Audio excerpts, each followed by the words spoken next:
जुल्मी जब जब जुल्म करेगा सत्ता के गलियारों से, चप्पा चप्पा गूंज उठेगा इनकलाब के नारों से, इनकलाब के नारों से। जय जवान जय किसान, जय जवान जय किसान, जय संविधान, भारत माता की जय, वंदे मातरम, छात्र एकता जिंदाबाद। नमस्कार, मी सचिन भोसले। प्रथमतः दिल्लीमध्ये झालेल्या आंदोलनामध्ये विद्यार्थ्यांवरती जो अमानुष लाठीचार्ज झालेला आहे, त्या लाठीचार्जचा मी जाहीर निषेध व्यक्त करतो। कारण विद्यार्थ्यांना जी मारहाण झालेली आहे ती अमानुषपणे मारहाण झालेली आहे। हे विद्यार्थी शांतपणे आपला मोर्चा संसद भवन पर्यंत नेत होते, पण संसद भवन पर्यंत जाता जाता विद्यार्थ्यांना एवढी मारहाण झालेली आहे की लोकशाहीला काळीमा फासण्यासारखी गोष्ट झालेली आहे। या बीजेपी सरकारने आदेश दिले, डीसीपीने आदेश दिले, यांच्यावरती सरळ सरळ कारवाई झाली पाहिजे होती। विशेष म्हणजे कोर्टाने तिथं दाखवलं पाहिजे होतं की कोर्टाने हस्तक्षेप केला पाहिजे होतं की बाबा कुणी आदेश दिलाय विद्यार्थ्यांना मारण्यासाठी, हे शांततापूर्ण आंदोलन करत आहे। तर कुठं कुठं लोकांचे डोकं फुटलेले आहेत, कुठं हात कापलेला आहे, कुठं लागलेलं आहे, म्हणजे अनेक अशा परिस्थिती झालेल्या आहेत। काही एक व्यक्तीचं डोकं फुटलेलं आहे, रक्तबंबाळ झालेलं आहे, पोलिसांनी लाठ्या काट्या मारल्या त्या डोक्यामध्ये, म्हणजे त्याच्या दांड्यांनी मारलं होतं त्यांना। तर तो म्हणतोय कि मेरी माँ को गर्व हो जाएगा अगर मैं यहाँ पर अमर हो गया। तो म्हणतो की भगत सिंग जन्मावा पण शेजारच्या घरी। मी म्हणतो मी जर अमर झालो तर माझ्याला गर्व राहील की आमच्या घरात भगत सिंगनी जन्म घेतला होता। त्या काळामध्ये भगत सिंग, सुखदेव, राजगुरू यांनी देशासाठी आहुती दिली, फाशी दिली त्यांना, त्यांनी अमर झाले ते।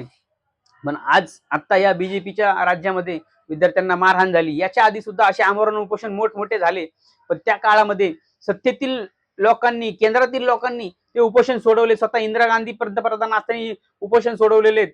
आणि अण्णा हजारेंनी जे 2011-12 आंदोलन घेतलं होतं त्यावेळेस सुद्धा केंद्र सरकारने मध्यस्थी करून ते आंदोलन सोडवलं होतं, उपोषण सोडवलं होतं। पण यावेळेस सोनम वांगचुक यांना कागदा याच्यामध्ये बेडशीटमध्ये लपवून नेलेलं आहे।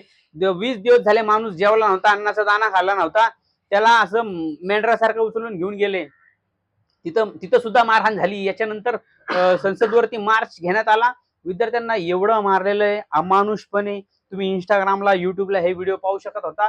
आणि रक्त सळसळ करत होतं की काय करणार या सरकारचं, काय करणार। मनामध्ये आलं की कोणी निवडून दिलं आणि कसं काय निवडून आले हे सरकार, हे अमानुष सरकार। सत्तेमध्ये 50-60 वर्ष काँग्रेस होती, त्याच्यानंतर बीजेपीची सरकार सुद्धा आली होती, पण काँग्रेस सरकारने एवढा अमानुषपणा दाखवला नव्हता। मी काँग्रेस पक्षाची साईडच घेत नाही, पण हा माणुसकी होती काँग्रेस पक्षाला। या सरकारला माणुसकी नाही, या सरकारला लोकशाही ठेवायची नाही असं वाटतंय आणि हुकुमशाही चालू केलेली या सरकारने। चंद्रशेखर आझाद यांनी पाहिलं विद्यार्थ्यांना एवढं मारलेले पोलिसांनी, त्यांनी आंदोलन चालू केलेले संसद भवन मध्ये बाबासाहेबांच्या, डॉक्टर बाबासाहेबांच्या पुतळ्याच्या खाली बसून। मी त्यांना इंस्टाग्रामवरती कमेंट केलेली आहे, शेर है भाई तू, शेर, आणि खरा शेर आहे प्रकाश राज, खरे हिरो आहेत। प्रकाश राज या आंदोलनाला पहिल्यापासून पाठिंबा देतात ते। काल ते आंदोलन मध्ये होते, त्या टेम्पोवरती थांबले होते आणि हातात भारताचं संविधान होतं, न घाबरता थांबले। अरे या हिरोला कशाची कमी आहे, पैशाची कमी आहे, कशाची कमी, कशाची कमी नाही। चित्रपटामध्ये जरी विलनचं काम करत असला खरा हिरो प्रकाश राज। शबाना आझमी आल्या होत्या, म्हणजे हे लोक ह्या आंदोलनामध्ये सामील होते। विद्यार्थ्यांना मारताना बघितलं यांनी, आणि यांनी तीव्र संताप व्यक्त केलेला आहे। स्वतः राहुल गांधींनी संताप व्यक्त केलेला आहे, अखिलेश यादव यांनी, सगळ्यांनी संताप व्यक्त केलेला आहे। पण माझं असं मत होतं की विरोधी पक्षांनी सुद्धा याच्यामध्ये तुटून पडलं पाहिजे होतं आणि हे आंदोलन तीव्र केलं पाहिजे होतं। याच्यामध्ये फक्त विद्यार्थी होते, त्या विद्यार्थ्यांना आंदोलनाची काहीच माहिती नव्हती, आंदोलन कसं करतात, काय करतात। गेले 5 वर्ष झाले आम्ही सुद्धा आंदोलन करतो, आणि मी मी आभार मानतोय सीजेपीचं, सोनम वांगचुक यांचं, की देशाला जागा करण्याचं काम तुम्ही केलेलं आहे। की झोपलेली जनता होती, त्या जनतेला जागा करण्याचं काम ह्या तरुणांनी केलेलं आहे। हे तरुण कुठून कुठून आले होते, कोणाकडे पैसे होते, कोणाकडे पैसे नव्हते। कोणाची तर परिस्थिती अशी होती की 200 रुपये खिशामध्ये फक्त यायचे जायचा खर्च, ते पण मित्राकडून आणले होते। ह्या नीट पेपर फुटीमुळं आज देश बदललेला आहे। आणि दुसरा विषय असा की जजनी सांगितलं होतं की हे कॉक्रोच बनतात, ते विद्यार्थी, बेरोजगार विद्यार्थी सिस्टीमला कॉक्रोच सारखं खायला लागलेले आहेत। तर ह्या मी जजचे सुद्धा आभार मानतो की आग ऐसी लगाई की पूरा देश ही आग के झपेटे में आ गया, सरकार आगच्या झपाट्यात आलेली आहे। मी प्रशासनाला विनंती नाही करत, आता आमचा तर इशारा आहे, ये तो अब शुरुआत है, ये तो अब शुरुआत है। कारण चलो दिल्लीचा नारा आम्ही लहानपणी ऐकायचो, चलो दिल्ली चलो दिल्ली। यावेळेस फक्त विद्यार्थी दिल्लीमध्ये घुसले, त्यांचे आई वडील गेले, त्यांच्यासाठी मेट्रो बंद केला, तुम्ही रस्ते बंद केले, पण विद्यार्थी जंतर मंतरवर पोहोचले आणि तिथून आंदोलन सुद्धा चालू झालं. मला गर्व आहे या विद्यार्थ्यांचा की मी अशा देशात जन्म घेतला ज्या देशामध्ये म्हणजे लोकशाही टिकवण्यासाठी, संविधान टिकवण्यासाठी हे उतरलेले आहेत. कारण तुम्हाला एक सांगू इच्छितो की जर पेपर फुटी मुळे जर कुठला डिग्री जर मिळाली तर ते बिहारमध्ये जसे ब्रिज पडतात तसेच पडणार आहेत, आणि डॉक्टर जर झाले तर ते युट्यूब वरती बघून ऑपरेशन करणार आहेत. तुमच्या विद्यार्थ्यांचं भविष्य आणि तुमचं स्वतःचं भविष्य तुमच्या हातामध्ये आहे की तुम्हाला काय करायचंय. पण प्रशासन मात्र ढिम्म, प्रशासनाने गेंड्याच्या कातडीचं प्रशासन आहे. यांच्याशी बोलचाल नाही केली 20-21 दिवस, आणि त्याच्यानंतर बोलवलं, फक्त पत्र घेतलं, आणि ज्यांची पत्र घेतलं जे पी नड्डा हे कोणत्या पदावरती माहिती नाहीत. शिक्षा मंत्र्यांनी पत्र घेतलं पाहिजे, पंतप्रधानांनी नोंद घेतली पाहिजे होती. एवढं जगभर आंदोलन गाजतंय हे, या विद्यार्थ्यांना एवढं मारहाण झाली अमानुषपणे, पंतप्रधानांनी टच मन नाही केलेलं. मी पंतप्रधानांना विचारतो एक नागरिकच्या नात्याने की तुम्ही काय करणार. तुम्ही म्हणताय की ज्यांनी पेपर फुटी केली त्यांच्यावरती आम्ही कारवाई करू, पण आम्हाला आता राजीनामा पाहिजे, आम्हाला राजीनामा पाहिजे. नाही तर 2029 मध्ये मी सर्व विद्यार्थ्यांना, सर्व नागरिकांना विनंती करतो की तुमच्या मुलांना जर तुम्हाला शिकवायचं असेल, चांगले एज्युकेशन द्यायचं असेल, त्यांचं भविष्य चांगलं करायचं असेल तर तुम्ही या सरकारला मतदान नाही केलं पाहिजे. आत्ताच्या आता SIR मध्ये तुमचं नाव नोंदणी करा, मतदान मध्ये नाव नोंदणी करा, आणि 2029 मध्ये तुम्ही या सरकारला घालून टाका. आणि ही सरकार एकदा गेली, ही सरकार परत येणार नाही. तुम्ही म्हणता काँग्रेसने 50 वर्ष राज्य केलं, प्रेमाने केलं, कारण काँग्रेसचे आत्ताचे बी नेते आहेत, मोहब्बत की दुकान राहुलजी गांधी, हे प्रेमाने चालणारे व्यक्ती आहेत. आम्ही नाही म्हणत की राहुलजी गांधींनाच निवडून द्या, अखिलेश यादव यांनाच निवडून द्या, आम आदमीला निवडून द्या, इतर कोणाला निवडून द्या.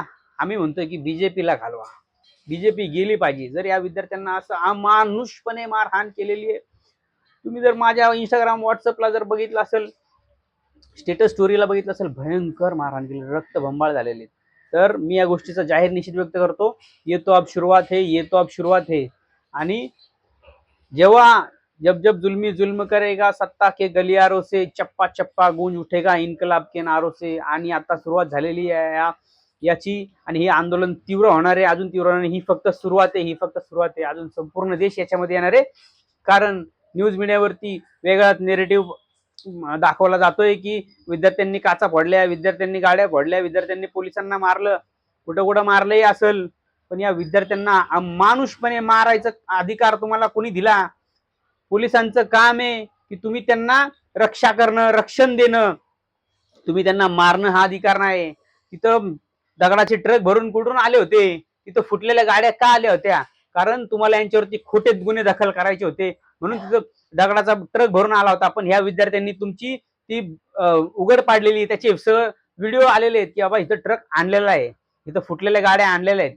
पोलिसांच्या गाड्या स्वतः कोणीतरी पोलीस फोडताना बघितलेल्या व्हिडिओमध्ये. मी असे आरोप नाही करत आहे की बाबा कोणीतरी व्हिडिओमध्ये हे करतंय, फोडतंय, पण परिस्थिती अशी निर्माण झालेली आहे की गाड्या फोडलेल्या आहेत, आणि म्हणजे कुठे कुठे पोलिसांनी दगडफेक केलेली. हे सगळं व्हिडिओमध्ये बोलतोय. हा व्हिडिओ बोलतोय, बोलका व्हिडिओ आहे, हे कुठले एडिटिंग व्हिडिओ नाहीत.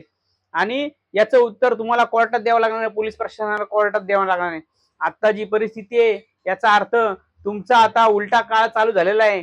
तुम्ही प्रेमाने राजीनामा द्या, अन्यथा लोक रस्त्यावर उतरतील. आणि जशी श्रीलंकेमध्ये परिस्थिती झाली होती आणि इतर देशामध्ये परिस्थिती झाली होती, तशी नेपाळमध्ये परिस्थिती झाली होती, तशी आपल्या इथं परिस्थिती येऊन नका देऊ.